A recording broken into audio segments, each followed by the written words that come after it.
आइए अब हम क्वेश्चन नंबर 4 सोल्व करते हैं, जिसमें हमें दिया हुआ है HCF of 306 and 5657 is equal to 9। हमें इसका LCM निकालना है। We know that, हम बहुत अच्छे से जानते हैं, we know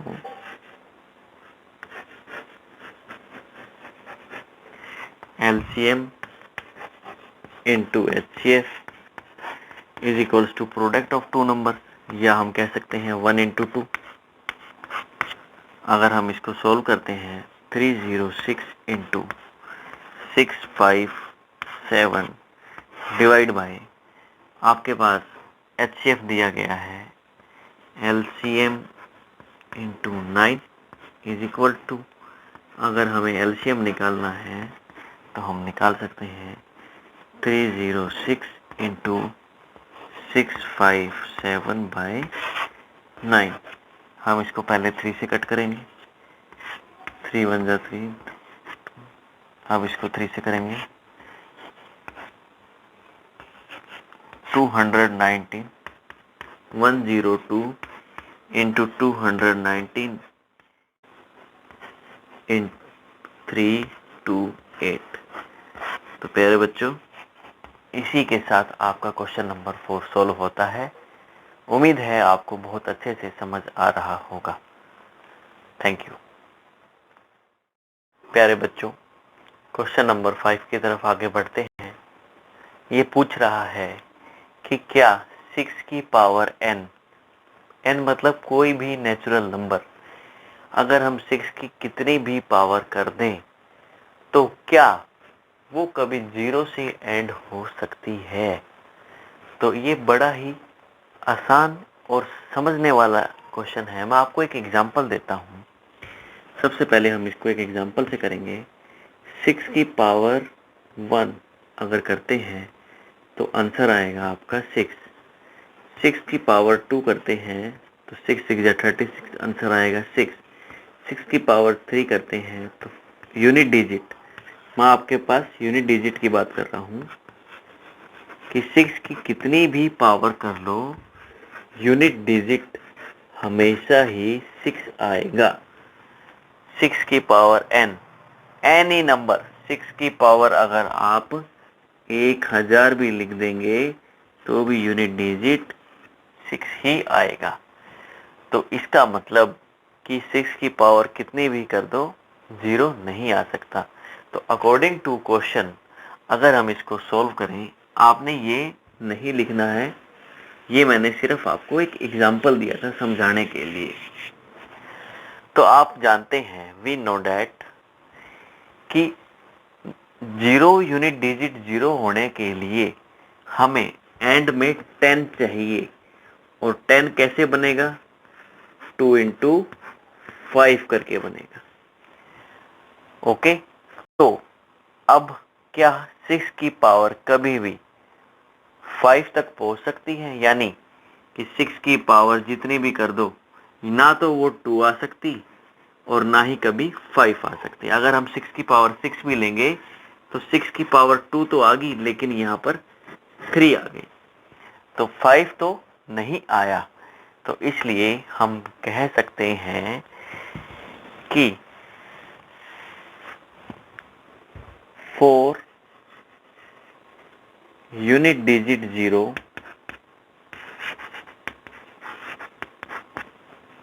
0 n means power, n must be multiple of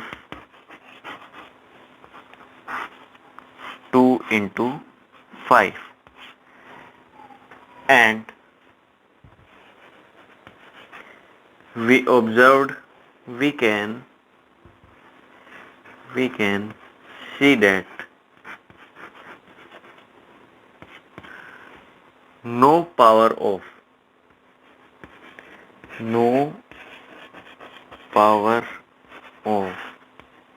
6 can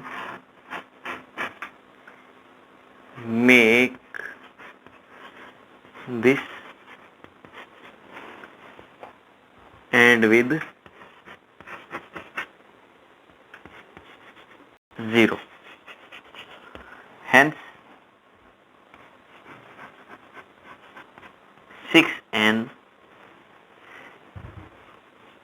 cannot be equal to 10 or unit digit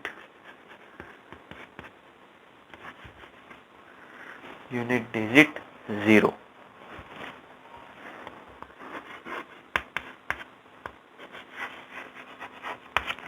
प्यारे बच्चों, लैंग्वेज आप कोई भी लिख सकते हैं, जो आपके टीचर्स आपके स्कूल में करवा रहे हैं वो भी आप किसी दूसरी बुक से रिकमेंड कर सकते हैं। मैंने ये अपनी लैंग्वेज में बेसिकली आपको समझा दिया है कि 6 की पावर आप कितनी भी कर लो, वो कभी भी 0 से एंड नहीं हो सकता for any natural number.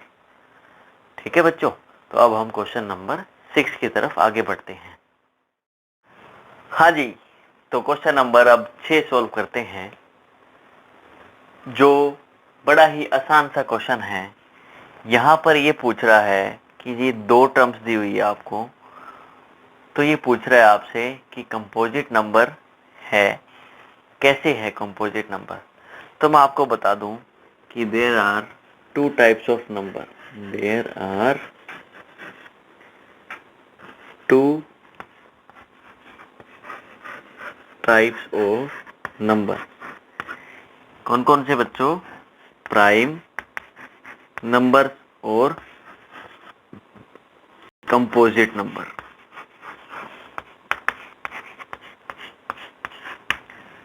Prime number कौन से होते हैं? बड़ी अच्छे से पता है आपको तो कि 2, 3, 5, 7, 11, 13, 17, 23, 29। तो मतलब क्या है कि जिनका या तो एक फैक्टर हो या फिर वो खुद से ही डिवाइड हो रही हो। ठीक है, तो आपको समझ में आ गया प्राइम नंबर क्या होता है कि या तो वो एक से डिवाइड होते हैं या फिर वो खुद से ही डिवाइड हो सकते हैं। सिर्फ जैसे 23 है, 23 अब किसी से डिवाइड नहीं हो सकता, ये एक प्राइम नंबर है। या तो ये एक से हो सकता है या ये खुद से ही हो सकता है। तो आपको समझ में आ गया प्राइम नंबर। अब हम बात करते हैं कंपोजिट नंबर। बच्चों, कंपोजिट नंबर वो नंबर होते हैं जिनके 2 या 2 से ज्यादा फैक्टर हो सकते हैं। मैं यहां लिख रहा हूं, आप नोट कर लीजिए। कंपोजिट नंबर, प्राइम नंबर तो आप लिख लेंगे। Composite number are those numbers which have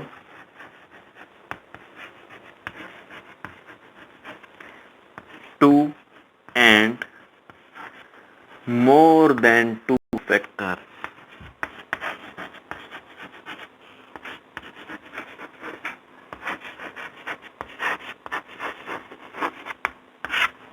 ठीक है, तो अब हम सोल्व करते हैं, आगे बढ़ते हैं। ये भी आपने स्टेटमेंट इसके अंदर लिखनी है। इससे पहले आप प्राइम नंबर के बारे में लिख देंगे कि which have only 1 factor. Okay, इसके बाद हम सोल्व करते हैं, जैसे 7 इंटू 11 इंटू 13। ये जो प्लस का 13 है, अगर मैं यहाँ प्लस का 13 लिखता हूँ तो सेम क्वेश्चन हो गया। तो मैं इसलिए 13 को बाहर कॉमन ले लेता हूँ, तो जो अंदर बच गया वो कुछ ऐसा बच जाएगा। तो हम कह सकते हैं, ओके, ये जो 13 है, चलो थोड़ा सा अच्छे से ही एक्सप्लेन कर देते हैं। 7 इंटू 11 इंटू 13 प्लस 13 था इस स्टेप में। अब हम 13 कॉमन ले लेंगे नेक्स्ट स्टेप में। अगर हम 13 कॉमन लेते हैं तो अंदर बचेगा 7 इंटू 11 इंटू 1 प्लस 1। तो आप देख सकते हैं 13 इंटू 77 प्लस 1 78। ओके, जिसे हम और क्या लिख सकते हैं, 13 इंटू 13 इंटू 6। ओके, अब अगर हम इसको मल्टीप्लाई करते हैं तो ये हमारा आएगा 1014। और आप इसके फैक्टर अगर देखें तो आपको दो फैक्टर मिलेंगे, क्योंकि 13 तो आ गया, तो 13 एंड 6 आर टू फैक्टर्स। ये इनटू की जगह आप कोमा लिख लीजिए, 13 एंड 6 आर टू फैक्टर्स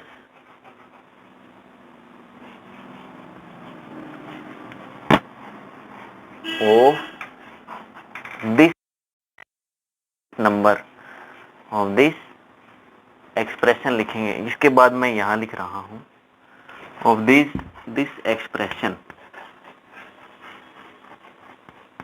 और अगर किसी भी एक्सप्रेशन के दो फैक्टर होते हैं तो आप उसे कंपोजिट नंबर कहते हैं। तो इसलिए जो आपका नंबर 1 स्टेटमेंट है, नंबर 1 एक्सप्रेशन है, ये प्रूफ होता है कि दिस इज कंपोजिट, लिख सकते हैं this proof that composite number, because, आप मेरी लाइन लिख लेना, because it has two factors 13 and 6। अब हम सेकंड एक्सप्रेशन की बात करेंगे। हाँ, तो प्यारे बच्चों, हमने अभी इसको देखा कि ये कंपोजिट नंबर है, इसके 6 और 13 फैक्टर निकल के हमारे सामने आए थे। अब हम इस क्वेश्चन को, इस एक्सप्रेशन को और देखेंगे, जो है हमारे पास 7 into 6 into 5 into 4 into 3 into 2 into 1 plus में 5। आप देख सकते हैं कि हमने कॉमन क्या लेना है। हम दो नंबर देखेंगे, एक यहाँ 5 है, एक यहाँ 5 है, इसलिए हम 5 को ही कॉमन लेंगे। अगर हम 5 को कॉमन लेते हैं तो हमारे पास बचेगा 7 इंटू 6 इंटू 4 इंटू 3 इंटू 2 और प्लस में 1 रह जाएगा। इसको मल्टीप्लाई करने के बाद आ जाएगा हमारे पास 1008 प्लस 1 इंटू 5 तो था ही था, तो 5 इंटू 1009। तो आप देख सकते हैं कि 1009 के हम और फैक्टर्स नहीं कर सकते। अगर हम इसको मल्टीप्लाई करते हैं तो नंबर जो आएगा वो आ जाएगा हमारे पास 5095 तो जो नंबर होगा ये होगा, लेकिन इसके जो दो फैक्टर्स हैं वो आपके पास 5 इंटू 1009 है। Hence, we cannot divide this more further. So, हमारे पास दो फैक्टर निकल के सामने आ गए हैं और यही हमारा कंपोजिट नंबर है। कंपोजिट नंबर की प्रॉपर्टीज हम जानते हैं कि जिसके दो फैक्टर होंगे वो कंपोजिट नंबर होगा। तो दोनों के हमने दो कंपोजिट नंबर दिखा दिए हैं। It means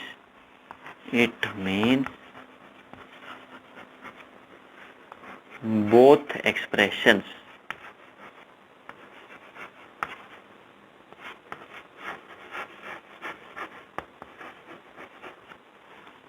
expressions are composite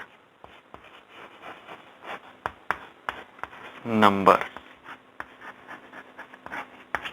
इसी के साथ हमारा क्वेश्चन नंबर 6 खत्म होता है और अब हम क्वेश्चन नंबर 7 करेंगे। प्यारे बच्चों, क्वेश्चन नंबर 7 हम सॉल्व करेंगे हमारी एनसीईआरटी बुक एक्सरसाइज 1.2 का। मैं फिर से अपना इंट्रोडक्शन दे देता हूँ। मेरा नाम केशव सोगलान और मैं एक प्राइवेट ट्यूटर फ्रॉम हिसार। और क्वेश्चन नंबर 7 कह रहा है, स्टेटमेंट बहुत बड़ी थी इसलिए मैंने डायरेक्ट आपको समझाने के लिए डायग्राम और बता देता हूँ। क्या है, कह रहा है क्वेश्चन कि एक सर्कल है।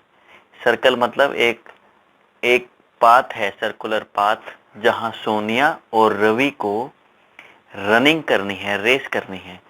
सोनिया जो है वो तो ये सर्कल जो है पूरा कंप्लीट कर लेती है भाग के 18 मिनट में, और रवि जो करता है वो करता है 12 मिनट में। तो ये पूछ रहे हैं कि अगर ये दोनों भागते हैं तो ये कितनी देर बाद दोबारा से मिल जाएंगे। तो आप क्या करना है बच्चों, हमें ये देखना है कि सबसे कम समय में कितनी बार वापस मिलेंगे। तो हमें कम समय में निकालना है तो हम इसका एलसीएम निकाल लेंगे। LCM of 18 and 12। आपको कुछ भी नहीं करना, आप देखिए जो बड़ा नंबर है 18 इंटू 2 36। क्या 12 के पारे में 12 के पहाड़े में 36 आता है? तो हाँ, 12 3 जा 36। तो इसका एलसीएम आ गया 36। और मेथड भी आपको पता है, तो हम ये कह सकते हैं कि 36 मिनट्स के बाद वो दोनों फिर से मिल जाएंगे। तो ये आपका छोटा सा क्वेश्चन था। जो हमने एक्सरसाइज 1.1 एंड एक्सरसाइज 1.2 कंप्लीट कर ली है।